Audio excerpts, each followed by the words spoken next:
One of CH576. In the last two classes, we talked about structure of fluid, and you'd remember that in order to quantify the structure of fluid, we need to know, need to have the knowledge about what is known as radial distribution function for fluid, G of R. And we dealt with the theory of G of R, especially when density is low.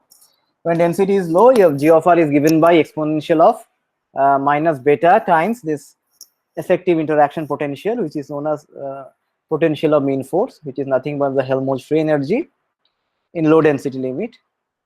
High density limit, actually you have to do some kind of mean field theory, for example integral equation theory or something like that, but it is beyond the scope of this course, so we'll not do that. So also we showed that this G of R experimentally can be measured indirectly by measuring what is known as structure factor. Using X-ray scattering or neutron scattering, you can get the information about the structure factor of the fluid, and the structure factor of the fluid is nothing but the Fourier transform of G of R. So from the structure factor itself, you can get an idea of G of R, or if you know G of R, you can make a Fourier transformation of G of R and get the structure factor.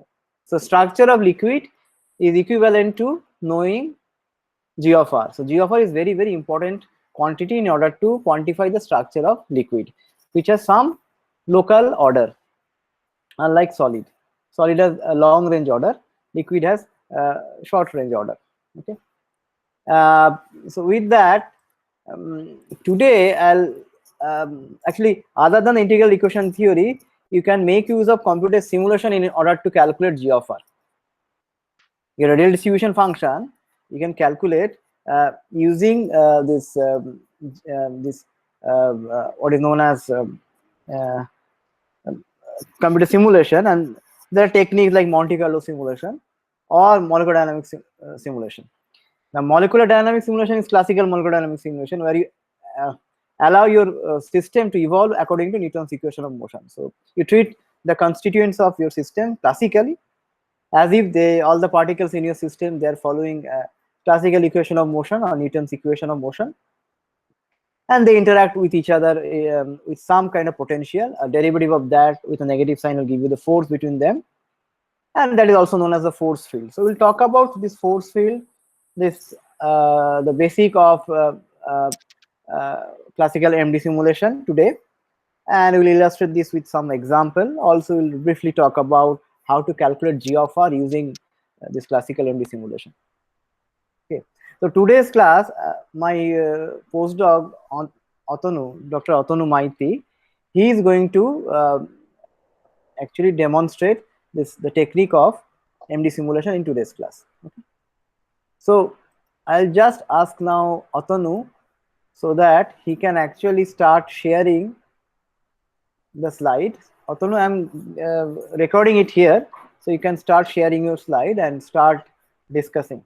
Okay. Okay. Yes. So.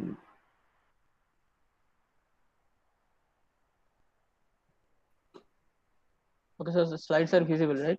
Yeah. So all of us can just switch off our video and. Okay. So. You just hide this the below. It says hide. Yeah, hide. Yeah. Okay. Thank you. Yeah. Would you like to mention anything, or should I go? I will proceed. Start. Okay. So, like in today's class, as sir suggested, like I will be going through in brief about the theory of molecular dynamic simulations, and what are the algorithms that is being used to implement this theory to simulate different kind of systems. And at the end, I will be elaborating some of the examples to show how MD simulation could be useful to tackle different problem or understanding different systems. So, in brief, molecular dynamic simulations actually is a method which can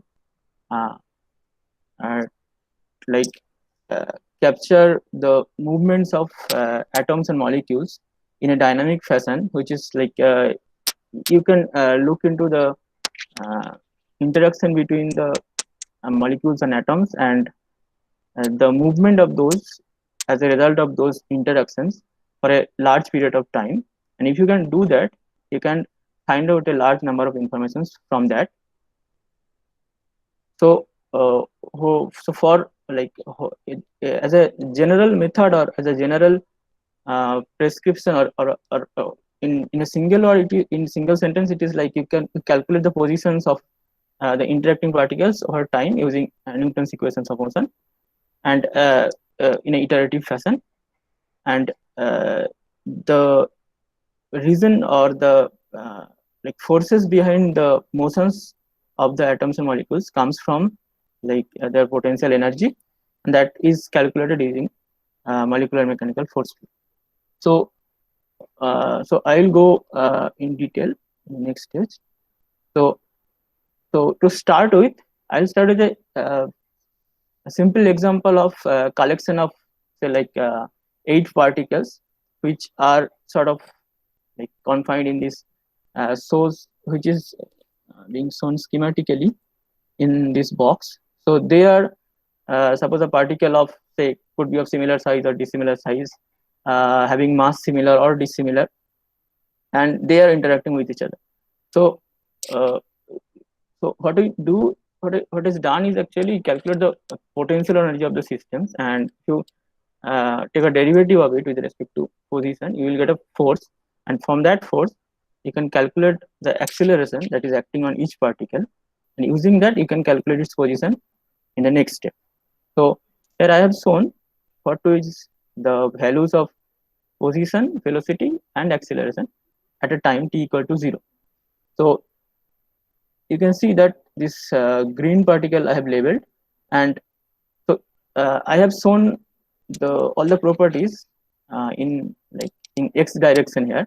So in actual algorithm, this is actually done in all the directions, and then the things are added up to get the actual effect.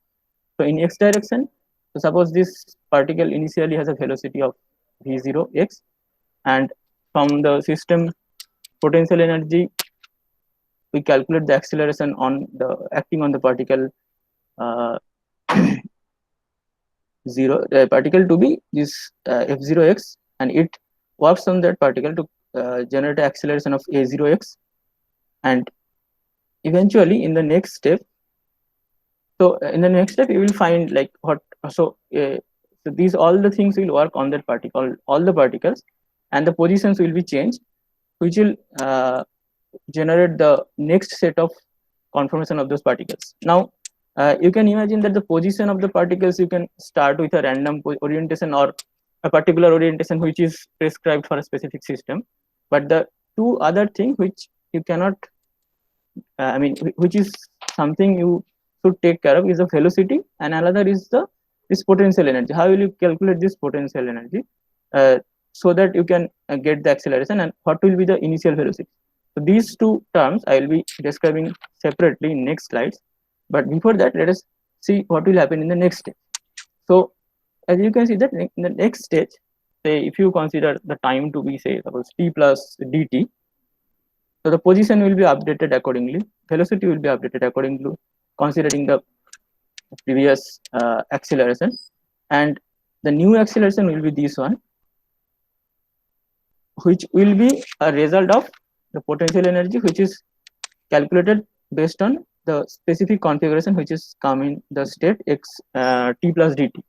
So this process will go on, and like depending on how long or how many steps of simulations we want to run, will this step will go on and calculate the positions of the atoms.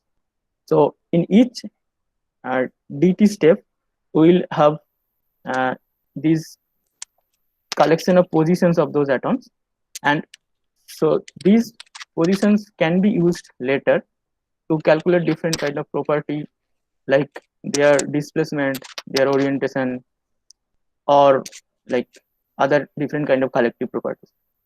So now let us see how this uh, potential energy is calculated, and how these velocities are assigned. So for calculation of this potential energy, what we do is, what is done in molecular dynamics simulation is that we define that potential in terms of force field equation, which is has a form like the equation in the top. So, so the potential is a sum of bonded and non-bonded interaction. Okay. So it's a sum of non-bonded and non-bonded interaction. And if you consider the bonded interaction, so in molecular dynamics simulations, the potential energy which is coming out from the different internal motions in the molecule, that is modeled as a mostly of three kind of motions. One is this bond stretching, other is angle bending, and the other one is dihedral rotation. So as you can see in the first figure, actually there is some problem with a certain the animation is actually not playing. Okay, anyway, so it actually shows a uh, like a stretching of this bond actually.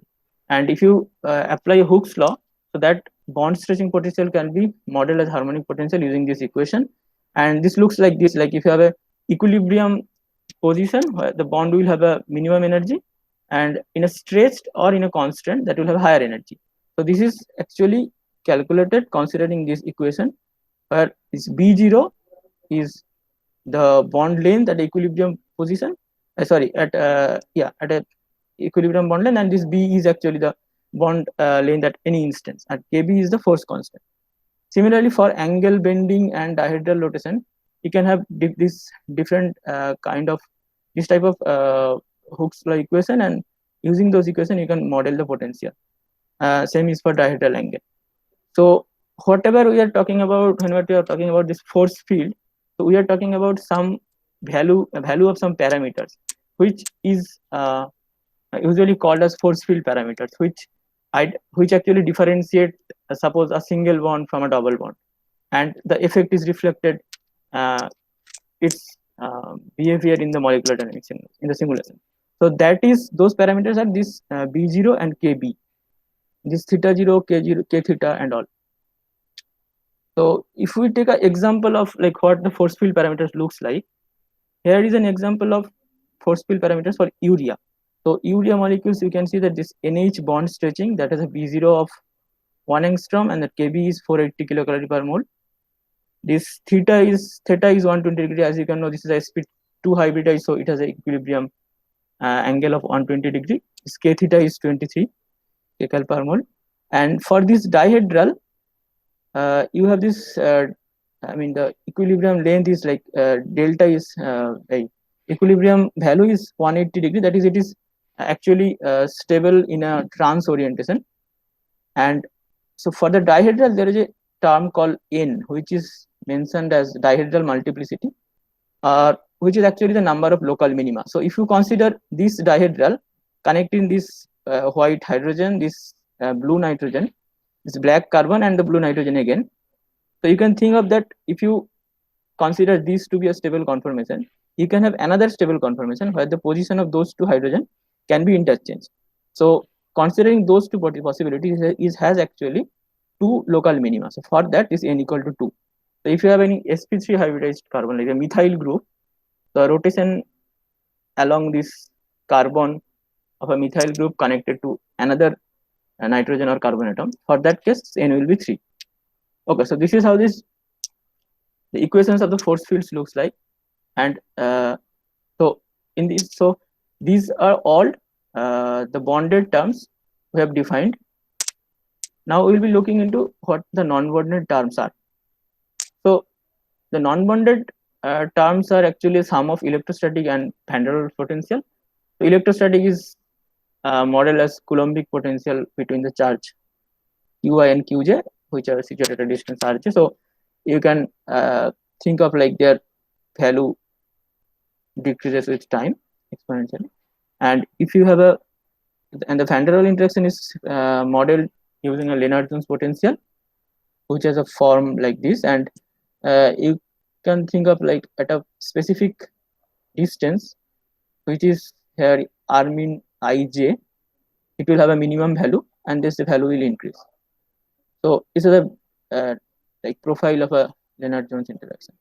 Now think of a situation like, so in this model we are considering, or whatever we started with, the collection of only 8 particles, right? So if you have 8 particles and if you want to calculate the interaction between each particle, so the number of interaction term will be so like for n particle it's n into n plus 1 by 2, so it will be 8 into 7 by 2, so it's not huge, like around 28. But if you are considering a like hundred and thousands of atoms, so this interaction pair interaction term will be huge. And if you are trying to run a simulation, a large amount of computational time. Authoni, is it n into n plus 1 by 2 or n into n minus 1 by 2? Oh, sorry, it is n into n minus 1. Yeah. Please change it. Yes. Sorry. Yeah. So it's n into n minus 1 by 2. So that will be a huge number. So to reduce that cost, and also like if you are having a system and so the type of interactions we usually look into from molecular dynamics simulations, that is mostly like is actually originating from not from a very far situated particles. So like what I mean to say is that like the local interactions, or interaction up to a considerable distance, can capture a large quantity of the, or a large extent of the effects it will have from the system. So so to facilitate the simulation process, or to make the simulation faster, there are a large number of a specific approximation is taken care of.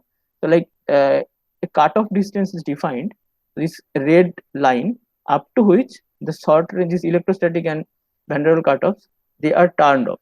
And starting from this R switching up to this R cutoff, the van der Waals interaction is actually switched to 0. Electrostatic, as it has been cut off at R equal to R cutoff, this part will not be calculated, but the long range electrostatic is taken care of using a particle mesh Ewald summation method. So overall, these approximation and these considerations actually reduces the computational time, but retains the significant uh, properties of the system, so that we can have meaningful information from the simulation product. Okay, so these two type of terms are mainly contributed to the force field equation, and this is how we calculate this V, and from there we can have the consecutive terms and calculate the motion. So other part which I mentioned there is, how would we assign the velocities at an initial point. So this is done by assigning the velocity to the particles from a Maxwell-Boltzmann distribution. So for a part, if we are running a simulation, suppose at a room temperature, so we take a velocity distribution at that point, and from there we assign the velocities.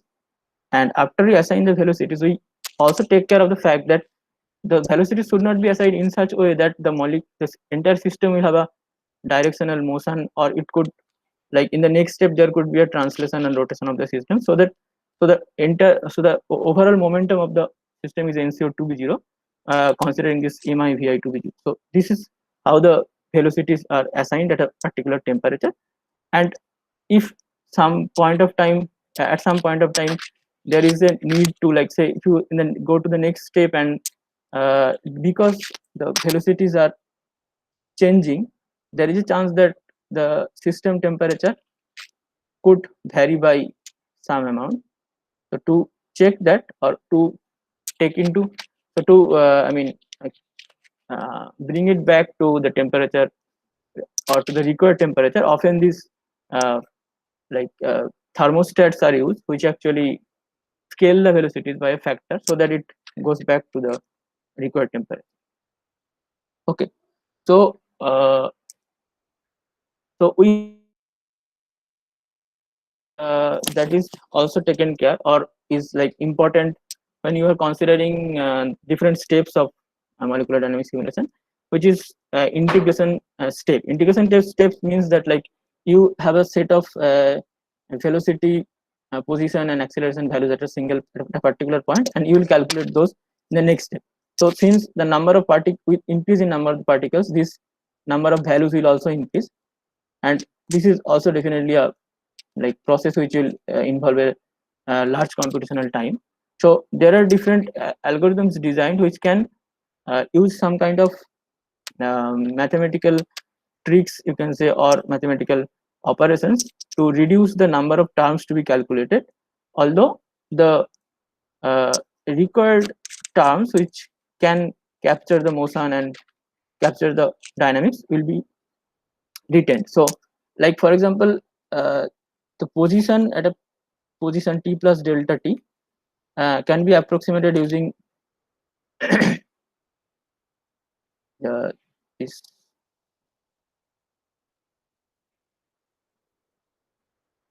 this expansion method. So here, so this is like this term will correspond to velocity, this term will correspond to acceleration, and so if you calculate this at t plus delta t time and t minus delta t time, you can actually combine them to get a velocity at the time rt. And if you do a shuffling of the terms, you can find that like rt plus delta t can be calculated from rt and rt minus delta t, having you have the acceleration at time t. So what is important that you do not need to calculate the velocity at this point. So this makes the system the algorithm to work fast.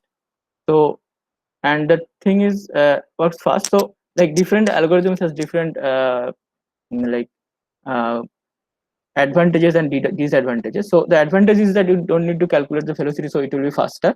Disadvantage is there will be uh, uh, like approximation, or there will be some kind of precision, lower precision values. Similarly, there is another algorithm, I mean other algorithms are like leapfrog algorithm, which actually calculates the velocity uh, and position at an alternative time, like it calculates it at t plus half delta t, and that can be taken that can be calculated from t minus half delta t. So here actually you can calculate, you are calculating position at t and the velocity at t plus half t or t minus half t. So in that way, actually the velocity leaps over the position and the position leaps over the velocities. So this is known as like leap frog algorithm. So the advantage or like the good thing is that velocities are calculated here explicitly. So if you need to use that velocity for any other calculation, so you can have that. And but the disadvantage is that the position and velocities are not calculated at the same time. So if you need those two at any time at the same point or the same time, you cannot have that. Okay, so having said that, suppose you have a condition where you have this uh, box inside this box, and you are having a simulations of these particles. Now think of a situation when you are calculating the non-bounded interaction terms or for this orange particle, and suppose you have a cutoff distance like this. So this particle will have uh, interacting particle inside the box, but at this region and at this region there will be like it will not face the, there will be no particles, right? The um, so the orange particle will have a like will face a edge at the after certain point. So the actually it is supposed to have non-bonded interaction with particles at a distance r, but it will not have. So in other way you can say that uh, we will be actually like simulating a smaller box which will restrict the or which will reduce the amount of interaction it actually should have. So to avoid that edge effect, we can one formalism is used which is known as periodic boundary condition, where you can actually simulate a smaller box by generating its copies in all possible directions, so that actually the system feels the presence of a larger environment, and the like the effect of proper environment is preserved, and you can have uh, significant information about the dynamics of the system. So uh, okay, so having said that, like what are the background theories, what are the algorithms that are considered and taken care of? So I'll be briefly describing two examples of like using simulations to find out information, and and in the meantime I will also show like how to calculate rg, how to calculate g of r. So suppose, so in this case we are considering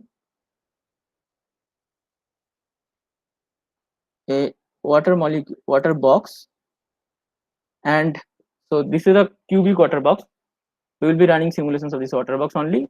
So this is a edge length of say approximately 3.67 nanometer, and it is simulated at a 1 atmosphere pressure, 310 Kelvin temperature, and the simulation length is not quite large. It is like a 1 nanosecond simulations, and we are using a tip 3p water model.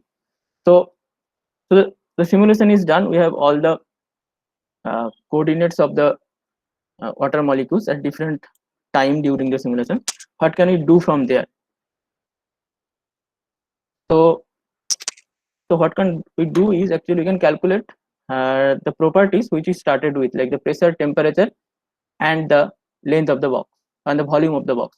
So if we calculate that, so you can see that the temperature will have a fluctuation definitely, but the average value will be in the range we started with. This like the average value, temperature value will be like 310 Kelvin, average pressure is this one, and the average volume in the is in the same range. So like if we have a simulation from the simulation, if you calculate these properties, this will show a Gaussian kind of distribution. The average value will, so once you have this average value in the range you wanted them to be, so that you can say that the simulation is actually uh, not deviating much from the state we are want to simulate. Okay, so now the question is how long we run the simulation. So is this 1 nanosecond is sufficient, or we need to run for longer time? So for that, the theoretical understanding is that, so there is this hypothesis called ergodic hypothesis, where the time average and ensemble average value of a property you calculate from your simulation should be uh, in should be close to say that your system is like properly simulated, or your system simulation length is sufficient. So, to check that, here we calculate the uh, angle of water molecules is like H1O H1 angle, that is theta, considering this equation. And so we take the trajectory like this. Suppose at time t1, you can say this as a step t1, step 1, step 2, step 3. So this time, different time point, we have these theta values for each of those water molecules. So if you go horizontally, you will have the theta value for a single water molecule at different time, and if you go vertically, you'll have theta value at a specific time for all the water molecules. So if you go along the time, so you will have a time average value. So suppose for this W2 water, and if you uh, plot a distribution of those values, this looks like these are the has a pattern like this. Now, if you do the other way, that is, if you calculate an ensemble average value, that is for this for the time t3, if you get an average of this theta for all the water molecules, you will find the value to be, so you will can use this formula to get a value, and the distribution looks like this. Now if you overlap them, you can find that the average values are close to each other, and the distributions also overlaps. Now the point is that in this case the simulation length is 1 nanosecond. So if you run a simulation of, say, suppose 10 times longer than this, like 10 nanosecond or more, these two overlap, this time average and ensemble average probability, they will be overlapping with each other. So, so you can say that like this time average, ensemble average value is the same. So simulation, the ergodic hypothesis has been reached, and you can have a, like the systems is well behaved, you can say. So since we have this water molecule water box system, I will be showing how can we calculate uh, the radial distribution function g of r from from simulation. So suppose you have a this water box. You consider a central water molecule, which is shown here in larger size, and you take a go along this radius r, and you take these other water molecules around it, which are shown in smaller spheres. So g of r is defined as a ratio of the densities at a cell around, so at a cell of this dr length and dr, and with respect to the bulk density. So how this rho r at a particular position is calculated? So it is calculated as dnr by 4 pi r square dr. Dr is the width of this cell, and dnr is actually the number of oxygen atoms which are in the larger sphere minus number of oxygen atoms which are in the smaller sphere. So this gives you the dnr, and you divide it by this 4 pi r square dr. So give you the density at r, and at a larger distance you calculate the same thing. You take a ratio, you'll get gr, and if you don't plot it with respect to r, you will get a plot like this. So you can see that up to this 0.27 angstrom, there is no peak. No peak means that like two water molecules cannot come close to each other. Although it is not 0.27 angstrom, it is 0.2 nanometer. Sorry, 0.27 nanometer. So it cannot come close to that. But just after that, you get a peak at around point just before, 0.3 nanometer. So which says that so this is at a 0.275 nanometer. So at this point, two water molecules are most probable to be in a distance of 0.275 nanometer. And actually, if you look into the structure, you can find that they form a significant. They actually form a stable hydrogen bond at that distance. And before that, and after that, there is like another two peaks, and at a large r, it becomes one. That means like there is not much difference in the uh, densities with respect to bulk. So this region is usually known as depletion zone, and if you integrate the g of r multiplied by this 4 pi r square dr and the density of bulk, you will get a number of molecules which are situated at a distance r, and that is usually known as like the coordination number at a particular distance. So this is how g of r is calculated. So the next I will be describing uh, uh, Although you take a break because you ask question. Now I let me ask question first. First of all, students, you ask question so far. What has been taught before you move to the next topic? yeah. I have some question. Yeah, Yes. please ask questions. Anyone? So you talked about the concept of cutoff for. Yes. Uh, so is there a cutoff for electrostatic interactions, or are all electrostatic interactions calculated by long range PME? So the cutoff that has been, okay, let me go to that. So this cutoff is actually used for both electrostatic and van der Waals, and the long range electrostatic cutoffs are taken care of using PM. So So this means there is some classification. There is a cutoff for electrostatic as well as a long range electrostatic. yes, No. His question is, what is the cutoff for electrostatic? Is it the same as that of yes, it Leonard is the Jones? same. Yeah, it is the same as that of Leonard Jones. Same value. Same value. So up to this electrostatic is calculated considering this equation. So this is a short range electrostatic. After this cutoff, that is taken care of by PM. Right? Particle may see volt summation method. Yeah, so say clearly. Now I Oh, have a comment on Ish. So actually what he missed, one thing he missed, that there is a very important role of quantum chemistry here, which he in did. charge calculation. Yes. Yeah, when you come up with this force field, you want that force field to be as accurate as possible, isn't it? Yes. Although you're allowing a system to evolve according to Newton's equation of motion, classical motion, but you'd like to have a force field which is trustworthy and which is accurate as possible.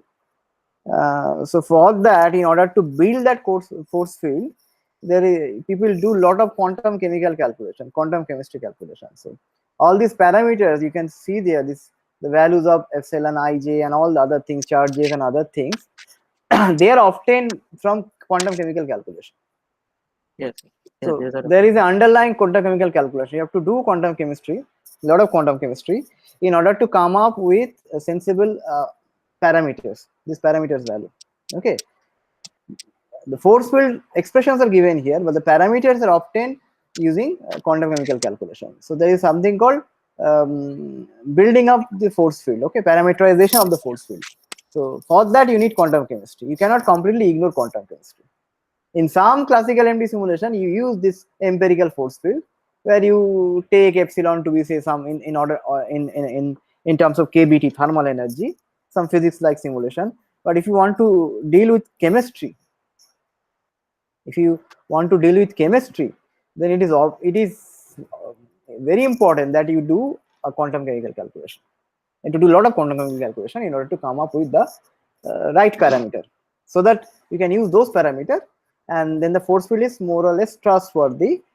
And then the rest of the calculation you do classically, because quantum mechanically it is extremely expensive to do for such a huge system, because you have to have such a huge wave function which will be a function of n number of particles, any huge have a Avogadro number more than that.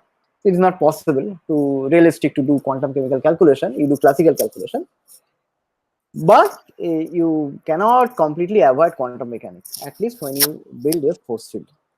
Yeah, and I also think, like yeah, also he like wants to add something. Yeah. yeah, it's like in these situations, like suppose you are coming, so someone come up with a small molecule, drug molecule or ligand molecule, right? So that which doesn't have the so it is dihedral potential values calculated from experiment. So what is done is that you uh, run a like dihedral scan using quantum mechanics, and then you fit the parameters of this equation to get a value which is close to that uh, like that plot. And so iteratively you fit your uh, like parameter values so that you can generate a potential energy, mm, like this potential energy function which is equal similar to the quantum mechanical one. So from there you can get the parameter value. So like in the parameterization of these theta, this theta, most of the time these phi and deltas, those are done in that way. Like whenever you are coming with a complicated molecule or a molecule which doesn't have a like experimental results. So Hello. there, yeah, there are also these quantum mechanics. So, sir, I have a couple of questions. Yeah. So, before selecting a force field for any particular system which we are going to simulate, what kind of information we have to take care of? Or it is based on it is specified for a particular system, or it is user based? Like we can select any force field. What is the information before we have to take care of selecting the force field? No, it is specific for the specific type of systems you are taking. So if you are using so if you are simulating protein molecules, Yeah. so so some force fields are proven to be uh, like trustworthy for protein. They have been shown to reproduce different experimental results from those protein molecules. Some are good at reproducing the parameters of like say lipid vesicles. So those are used for lipids. So it is mostly depends on it mostly depends on the system actually. And how do you find that which force field is good for which type of systems? Those are mostly like you have to go through the work by other people, so what they have chosen, and like the type of systems you are dealing with. Okay. But So, often like you can have like you can build similar systems with different force fields also, and like people have compared the efficiency of different force fields in dealing some type of systems. So there also you can get idea about what could be the force field for the system of features. Okay, okay. My second question was when we use the tip 3p water molecule. Yes. So what is the difference when we use Nama water rather than tip 3? So if you use another water molecules, so different water models have shown to have, like most of the cases when these water molecules are parameterized. So if you come up with different water models, what they deal with is that, like how good are those water molecules to reproduce different kind of different water behavior or water parameters. Like many of the times, so this phase diagram is considered, which whether your model could reproduce that. In many cases, whether this specific intentions are there, like so whether your model could reproduce the low temperature properties of water molecules. So they have a different, I mean, probably usually tip3p is not used at low temperature, so there are other models which are used at low temperature.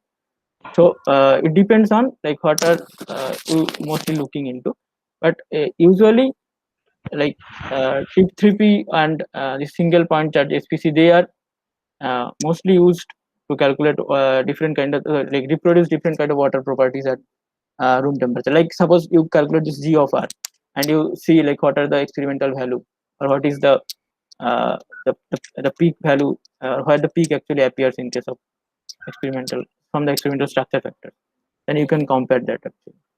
Uh, like, can you Mhm. again explain the tip 3 water model? I didn't get it. Like, So the tip3 water model is that it has actually the the 3 points actually.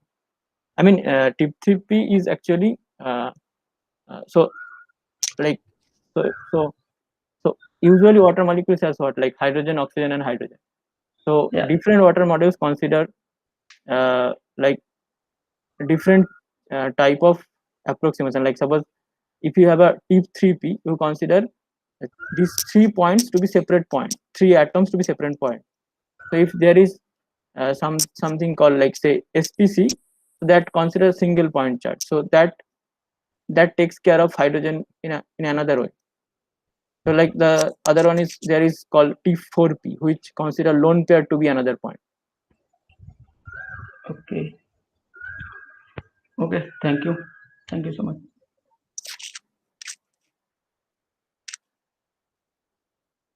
Any other questions from the previous slides and previous?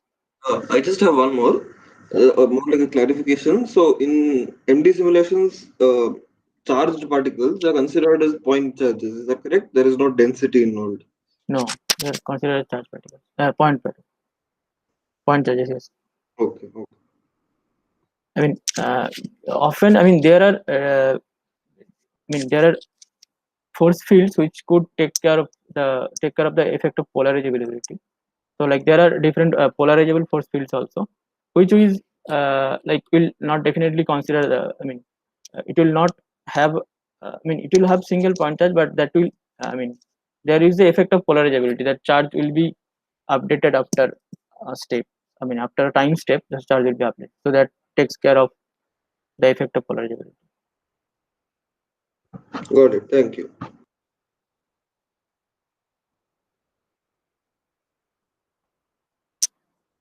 Any more Hello. question? Yeah, Hello. yeah, Nashit, yeah, Uh, please ask. so here, how do we keep the pressure constant? Like for temperature, you told about the position. We used Maxwell's distribution and Nose-Hoover type of thermostats. But Yeah, like for so pressure also, you can actually the barostats, different type of barostats can be used. So they actually they actually take care of this the size of the box, so the pressure is remain constant.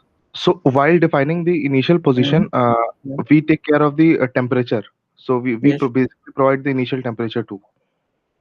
So in the algorithm, how do we provide the pressure? Where does the pressure terms come?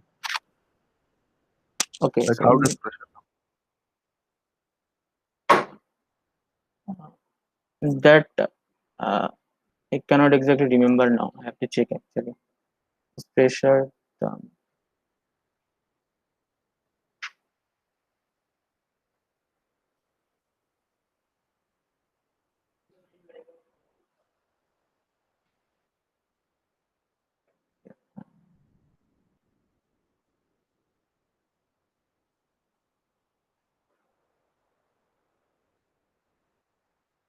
Yeah, that I cannot now remember exactly now.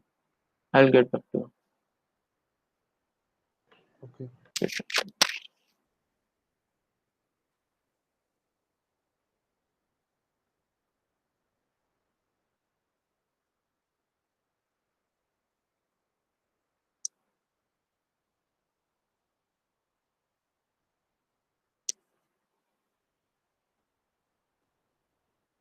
Okay, so any other question? Please continue. What was the question, by the way? So like Sir, how the pressure is maintained actually, or the initial pressure is defined. I think the initial pressure is not defined. Like initial temperature and position and box See, size are defined. But it depends on which ensemble you're working, isn't it? yeah, that also true. Yeah, if you are working in NPT ensemble, the number of particles is constant, pressure is Yeah. constant, and temperature is constant. Yes. So you just couple your system to thermostat in order to keep the temperature constant, and you Yes. couple your system to a barostat in order to keep your pressure constant. Yes. Okay, and after running the simulation for some time, you check what is the actual pressure, okay, and what is the actual temperature. How do you calculate temperature? I think the temperature is calculated because you can calculate this average velocity square, okay, Yes. Yes. Yes. and that should be equal to your temperature. You know, half mv square is 3 by 2 kVt. Right. From there you can calculate the temperature. Similarly, you can calculate the pressure. How do you calculate pressure? I think it must be a force calculation. No, force per unit area is your pressure. So you calculate force. From there you should be able to calculate the pressure. So actually that is how it is done. Like the Yeah. detail, yes. Yes. At the initial, I think at the initial point, there is nothing like defining the pressure. But after some simulations, I mean after some step, this is the way probably the calculator. Right. Yeah, force per area is pressure. Yeah, force per unit area is Yeah. your pressure. So that is how Yes. you do. That is how you calculate the pressure, isn't it? That is how you calculate the pressure. Yes. And but sir, initially while defining the system, hmm, if we are taking NPT ensemble, yes. so where are we keeping the like how do we get the initial pressure? So you Like know the initial position of the particles, isn't it? yes, sir. So then you can calculate the force between the particles. You know the Mm, force between the particles, okay, isn't and it? okay, the similar thing. Okay, Yeah, and if you know the force between the particles, you can always put something, and you can calculate the how much force it exerts on that say mm, on that area, and from there one should be able to calculate the pressure. Okay, yes, you understand? yes, sir. Getting my point now? What I'm saying. Yes, sir. So now, how exactly it is done? So that Atanu can tell. Maybe I don't remember how exactly it is done. That I have to go and check. But this is how it should be done. Um any more question?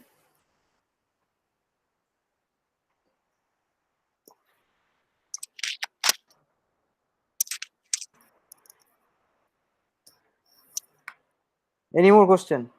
Then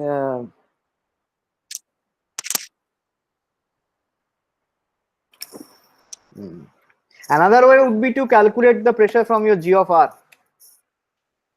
isn't it? Another way would be to calculate your pressure from G of R. How can you calculate from G of R? Any idea? Any suggestion? You know G of R, no? Yes. No geopart. Now tell me, Otonu or anyone can tell me. If it is from yesterday's class, not yesterday, last class, By using varial equation of state. by using virial equation of state. Remember that? How many of you remember that expression? We had come up with this expression, the pressure in a fluid, low density limit. You remember? Yes, Yes, sir. Yeah, we had that. So basically, in order to calculate that, what you need to calculate? You need to calculate that the second virial coefficient. Remember the second virial coefficient? Second virial coefficient is the integral of exponential of minus beta u minus 1 integrated over r. Remember? Yes. Yeah, it was done in the last class. So Yes, sir. that expression can be used in order to calculate pressure. So from G of R also you can calculate pressure, isn't it? Yes, that can Okay, be. is it fine? So this is Yep. this should be one way to calculate pressure. Any other way? Force per unit area, of Yeah, course. that is another. This is another way of calculating pressure. Any?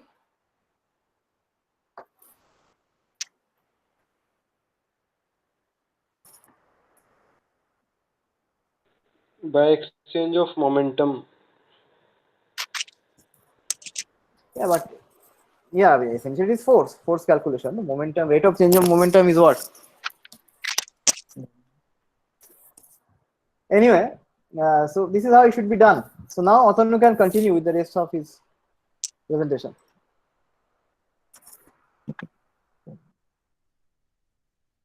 So in the next, I have a like a system which have. Before he moves here, how many of you have understood the water problem, the one he discussed? Go back, Atanu, few slides. Yeah, yeah, This one. yes. Or maybe the previous slide is fine also. Yes. So how many of you understood what is the message in this calculation? How many of you understood? What is the message hidden? Ergodic hypothesis validation of it. Yeah, so one message, the most important message here is that ergodic hypothesis is good. In a system like this, you take 6,000 water molecules and you compute the bond angle of water molecules using ensemble average and then using time average. And then you see the values are very close to each other, although with this finite time simulation and with finite number of water molecules. And this is very fantastic. See in StatMac, what is being done here, I cannot simulate the system for infinite time, isn't it? Yes. I can simulate only for finite time. Even simulating a finite system for finite time can give me reasonable answer, good result, isn't it? I cannot simulate a realistic system. I cannot simulate 1 gram of water. The number of water molecules in 1 gram of water is huge, isn't it? Even 1 drop of water, rather. 100%. I cannot calculate. I cannot simulate. It is impossible. But I can simulate 6,000, 10,000 water molecules, and for finite time. Okay, for say, I don't know how many nanoseconds, maybe few nanoseconds he simulated this, and get reasonable answer because my force fields are not bad in this case. So I get reasonable answer when I measure the bond angle. So there are two messages in this part. One is ergodic hypothesis. Another one is that you run finite simulation in terms of number of number of entities in the system, also the duration, but you get reasonable answer. Sir, But there are other things. For example, if you want to calculate the dielectric constant of water, and using different water model, you will get that you don't never get the experimental value close to 80. So water models. That's why people go from one water model to other water model, because none of these water model give you rather Yes. It is difficult. very good estimate of dielectric constant. Yeah, so that is sir, also another way, sir, another direction. Yes. in this simulation, sir, we are using periodic boundary conditions, Yeah. and so it is seen that the atoms are moving, the water molecules are moving out of the box. So is it fine? Like, No, So it is not so out of the body. He just drawn it by hand, maybe, or something like that. no, the water molecules which are you seeing going out of the box, that It is, will come back from the other yeah, side. Actually, it should it is come out. coming back from the other side. If it is coming of the box from left, it should enter from right. Yes, that's how. Like, Nashid, that's like, yeah, yes, that's you why yes. periodic understand? No, boundary is. if it is coming out from top, it should come back from Yes, below, yes, sir, like yes. this. So if we won't apply the periodic boundary condition, in that case the water would move out, like No, water would ultimately. not move out, but then you will have effect of the surface. No, Yes, yes, you have this age effect from all age this. effects. You Mhm. understand? No, in order Okay. to so that Hmm. I don't want to distinguish between a bulk water and the water close to the Just to the Surface. box edge. Yes, yes, yes. Okay, that's why you Hmm. put this pretty boundary condition. So Okay. Got in it, sir. that case, if you calculate the average property, that will be wrong. Yes. But this dielectric constant of water is a very Yeah, is an and open also problem. depends, yeah, on length scale as well. Like, Now, next question to all of you: how do you calculate dielectric constant using MD simulation? How many of you can answer? From your StatMech knowledge so far, because we have gone through most of the, I think 80% of the course now, 75-80% of the course. So you should be able to answer this question. Average electrostatic potential energy. No, my question is very simple. I want to calculate dielectric constant of water. Water, say, from MD simulation. What should I calculate? Static dielectric constant. Magnetization. The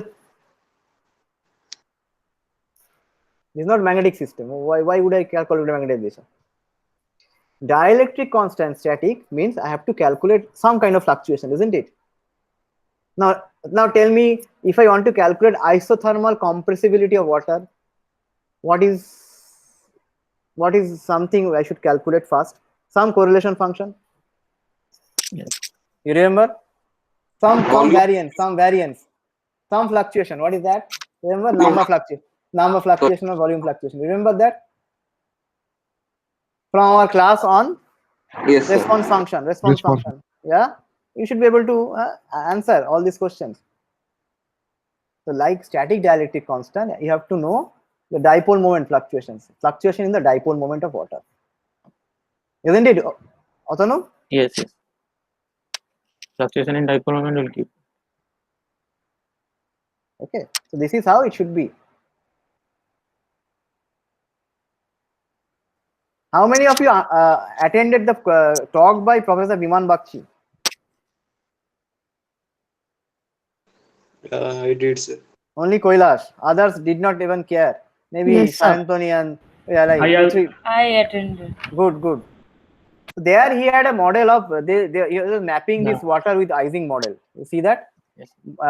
Like water close to a surface or something like Ising chain. There he was Yes, sir. calculating magnetization. So because of that, Kailash was saying this. Anyway, you will see that Ising model is also very useful. I think now Asanu can continue. In the next slide, I'll be describing some results from simulation of a protein uh, in complex, like peptide protein complex. So to briefly talk about the introduction or the background of this protein peptide system is that, like, so this gray surface you are seeing here, that is a protein which is called MDM2, that is a definite abbreviation, and this is called P53. So this MDM2 protein, so this P53 protein, this pink one, that is actually responsible uh, for a function when, so there are different type of stresses our cell goes through. Like, suppose there are like different kind of like stresses from heat, stresses from other injuries and all. So because of that, many of the times the cells undergo some kind of, like, say, damages and those things. And if a cell is damaged, whether that cell could be recovered or that has to be killed, that is decided by complicated machinery. And when that is done, in this entire machinery, this P53 protein has a role to play. That actually, uh, like, if a cell has to be recovered, so it goes and, like, repair the DNA to preserve the genetic information, or if it has to be killed, it take it to a system or to a, like, mechanism called apoptosis, that is removed the disease cell. It could be removed. And as you know that cancer as a disease is actually progression of diseased cell, so that the disease could spread in, in all over the body. So these cancerous cells, they are quite intelligent to come up with a strategy where they can arrest this small peptide, or their actual, this peptide, so that they cannot do their function. They cannot remove the diseased cell, so that the tumor could uh, propagate. So they overexpress or they produce this gray color protein MDM2 in large excess, so that they can consume this p53, and cancer could tumor could propagate, right? So to tackle this problem, scientists has designed a different type of small molecule and as well as peptide. So one way is to design a peptide or a molecule which is similar to this, but will have a higher affinity for the gray one, so that it will bind to the molecule we are giving to it, and it will not bind to the DP53, and it can do its function, and that is a cure of the disease, right? So that was the motivation behind this work, and we actually take this protein and we add some uh, stapling agent. Stapling agent means in stapling what we do, we actually stitch two part of a thing using a using a connection. So here also we have designed this aliphatic chain to connect two amino acids from this peptide. So two types of these stapling agents has been designed. One is this whole aliphatic, and another has this two aromatic in this biaryl one. So you can see that this was getting unstructured in the binding pocket, whereas these two peptides, they are maintaining their helicity, and they are binding quite strong in the binding pocket. How could we know that they are binding better than this p53, this gray pink one? So for that, so you run a simulation of different systems considering these complexes. They are the peptides itself, the gray color MDM2 itself, and from there you can actually calculate the binding energy of this complexation. If you calculate that binding energy, you can find the binding energy for this one is approximately 8.46 kilocalorie per mole, and the experimental value is varies around 8 to 10 kilocalorie per mole. So the method or the simulation we are using here is a quite efficient in modeling the actual binding energy. And if you use the same protocol to calculate energies, binding energies for these two peptides, you can find that is quite higher than this, or you can say that the magnitude of delta G is higher. So this will bind in a competitive fashion with this one, and it will definitely replace this p53, and that will be available for its function. And if you look into separately into the values of delta H and T delta S, you can find that this delta H value hasn't improved much, but this T delta S, so T delta S is negative here, and you can see that negative T delta S, the magnitude of negative T delta S had reduced. So now think of a situation, the gray one is in its free state, the pink one is in its free state, so they have high entropies, and you combine them together, so motion of both of them will be reduced, so there will be a decrease in entropy, so delta S will be negative, right? Sorry, delta S will be positive. Sorry, delta S will be positive. No.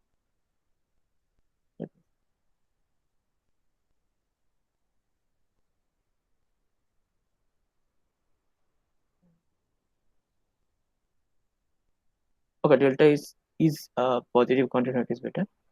Yeah, there will be a reduction in the entropy value. So now if you could somehow this free peptide, if you could restrict its entropy in its free state, that means the peptide when it is in water, if you could reduce that entropy, so its entropy will not change much from free to the bound state.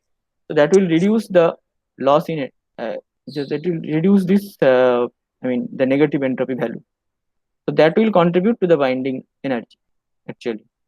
So by using this like a simulation protocol or using molecular dynamic simulation, you can actually come up with a come up with a method, and you can design these kind of inhibitors which could bind to these biomolecules, or you could come up with a this is kind of a designed peptides, and in so whenever these peptides you can suggest, though this could be tested in vitro or in vivo, synthesizing this peptide and calculating their binding energy by experimentalist, and applying those two cancerous cells and see whether that could stop the propagation of tumors.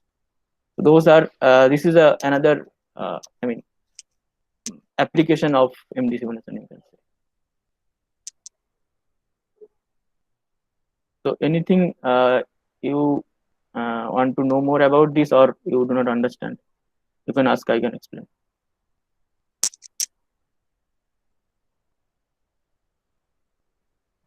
Yeah, one question. How is binding of, say, this is obviously binding by non-covalent interactions, right? Exactly. So Yeah. how is binding modeled in MD simulation? Do you start with the, say, X-ray structure as the starting structure, or how do you go Yes, about yes. it?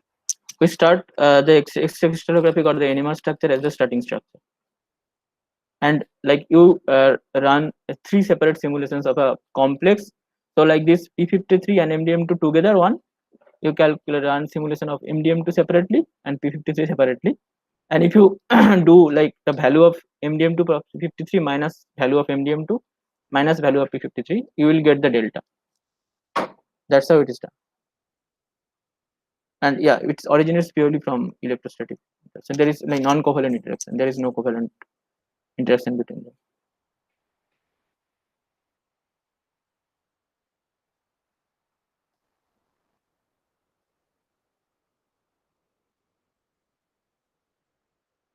So any question? How many of you understood? Now I'll ask question. Now what is delta H? How many of you can tell me? What is delta H? Enthalpy change on binding. Yeah, but what is H final minus H initial? Now what is H final? Enthalpy of the complex.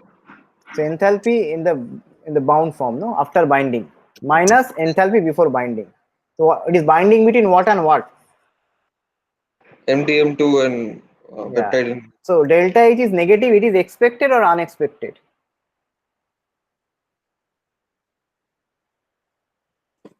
Expected. Yeah, it is expected, no, because your energy should decrease, no, when you bound. Yes. And this is expected. But what about this T delta S? Now T delta S, T is always positive. T is temperature. It is positive quantity, Kelvin. Now delta S is negative, some in all the cases. Now delta S is negative. Is it expected or unexpected? Also expected. Yes, because when you have this free party, this this is basically actually you should say something like this. The delta S is that S free minus S bound minus S free. Now S bound means the whole complex, entropy of the whole complex, and S free means entropy of MDM2 plus entropy of P53. Now when they are free, they can fluctuate more, isn't it? They can actually have more number of conformations, and when they're bound, then the number of possible conformations they can have is restricted. And you know that entropy actually scales as log of that number of Confirmation. conformations, Shannon. isn't it? Yeah, Shannon entropy. Yeah, Whatever. and minus ln. Yes.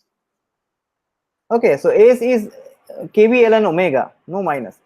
S is kb ln omega. Okay, so as your omega increases, your entropy should increase. So in the free space, your entropy is high.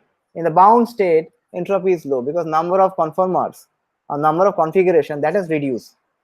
In statistical mechanics language, number of microstates, isn't it? So it is expected. So delta H and delta S both should be negative. Is it clear to all of you? Yes, sir. Yes.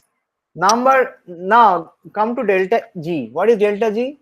You all know that, no? Delta G is delta H minus T delta S. Basically, if you add the above two, you should get delta G. You see, minus 62 plus minus 53 is roughly minus 8. That is what you get, no? Delta G in all the cases.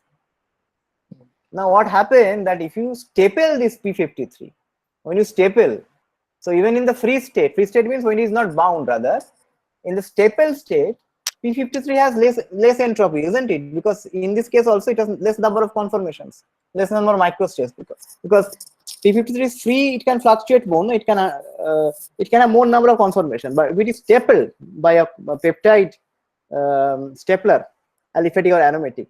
So its conformations are also restricted. So the entropy is less. So in case in green, in case of green and blue, with stapling agents, it is expected that loss of entropy will be less. You understand, all of you? Because at initial state, the entropy is already less than the free case. Okay, now it binds. Entropy drops further, but it was initial in the initial state itself. Entropy was quite low, like quite low compared to the free the free P53, which is not staple. Is this clear? Is already restricted, no, and it goes inside the pocket and binds, it gets more restricted. But if something which is very free and that goes and binds, it loses more entropy, it gains also more enthalpy. Okay, so now if you add this, you see the delta G is more negative when you have staple peptide, and depending on the stapler you can have different values. For example, the third case, the aromatic stapling agent, is very good. It looks like that because your delta G is even more negative, -38. Okay, and one more thing I should say, can anyone tell me, if I give you what is thermal energy, kBt, 1 kBt is equal to how many kilocal per mole? 1 kBt is equal to how many kilocal per mole?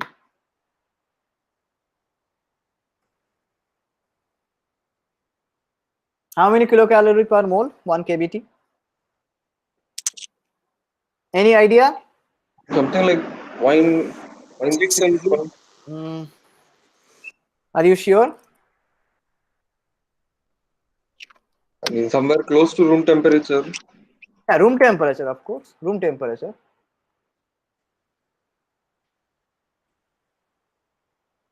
Something like 0.6, I think. You're right. 0.6. It is 0.6 kilocalorie per mole. Okay. And what is the value here? Huge. See the value? Yeah, much larger. It's much greater than the kBt, thermal energy, isn't it? Yes, sir. So before binding, energy was something like this, whatever, it goes down by an amount -8. -8 is, if you divide by 0.6, it is 20 14. kb, 20, I don't know, 15 kBt. 14. Okay. In the other cases, it is even more, 50 kBt, 60 kBt. It is like that, isn't it? Huge. That picture should be, you should have it as a physical chemist in your mind. Very important. And you can compare these three cases, because these numbers are calculated using classical MD simulation. Okay, you cannot do quantum chemistry here. It's impossible to do quantum chemistry for such a huge system. So these numbers, you should not compare this number directly with experiment. You can compare, but you cannot completely trust these numbers, because these are obtained from classical MD simulation. These are ballpark number. These are good, but not very accurate. Yes. But then you can compare these three cases, the relative trend, that is very important, that you can compare from simulation. And all these simulations are done for 1 microsecond, like several 1 microsecond simulations are run. From that, from those long simulation, these things are calculated. And there are more sophisticated technique nowadays where you can do even better calculation, even in classical MD.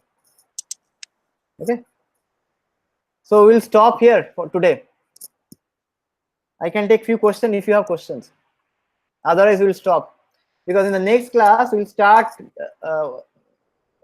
learning what is known as Brownian motion theory, which is very important in physical chemistry. Theories of Brownian motion. We'll start with theory of Einstein in the next class. Please come. I'll discuss from the original Einstein's paper. So please come. Yeah, tell me any question.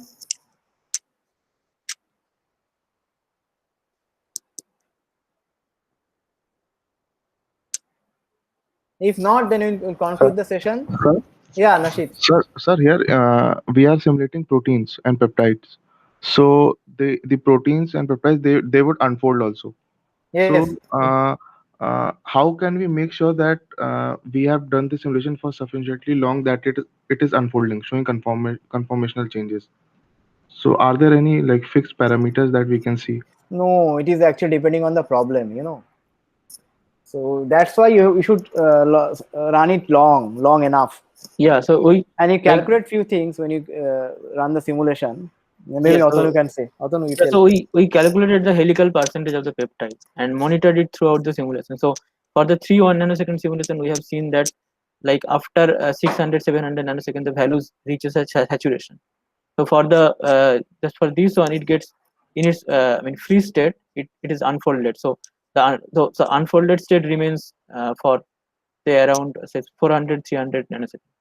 So like that is where the things its structural fluctuation has converged.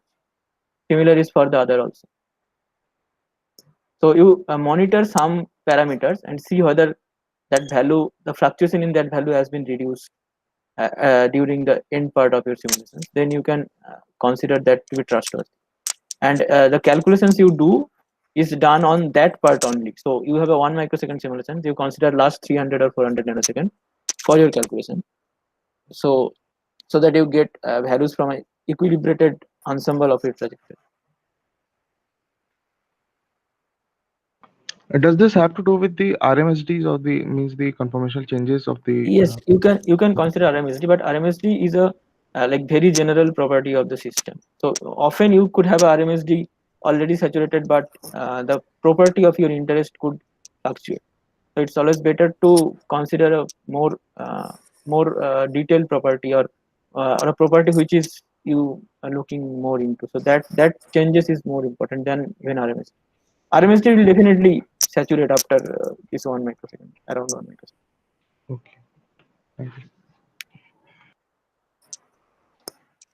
Okay, now I want to share one slide. Maybe you can stop sharing. Yes.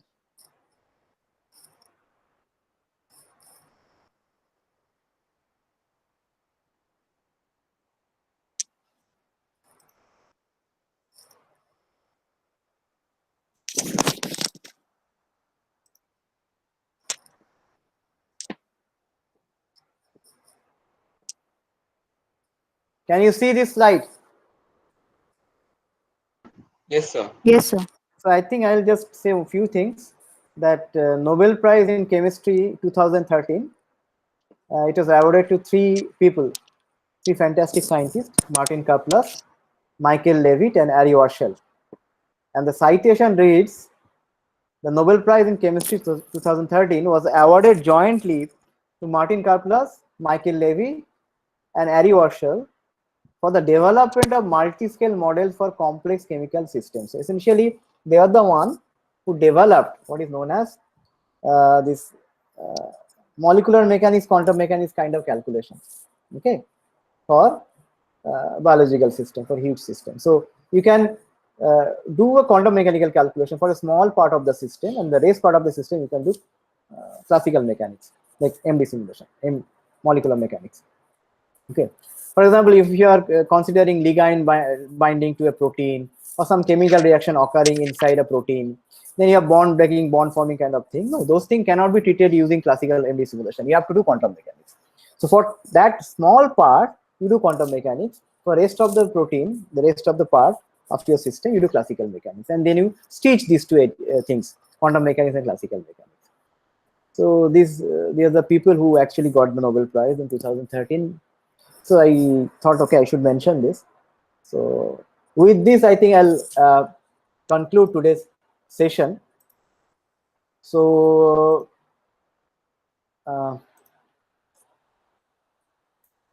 next class is on Thursday, and please come. We'll start discussing Brownian motion theory from Einstein's paper. It's very important for all the chemists and physicists, for everyone actually. You should come. Okay. So thank you very much and take care. We'll meet Thank you, on sir. Thursday. Yeah. Bye. Thank you. Yeah.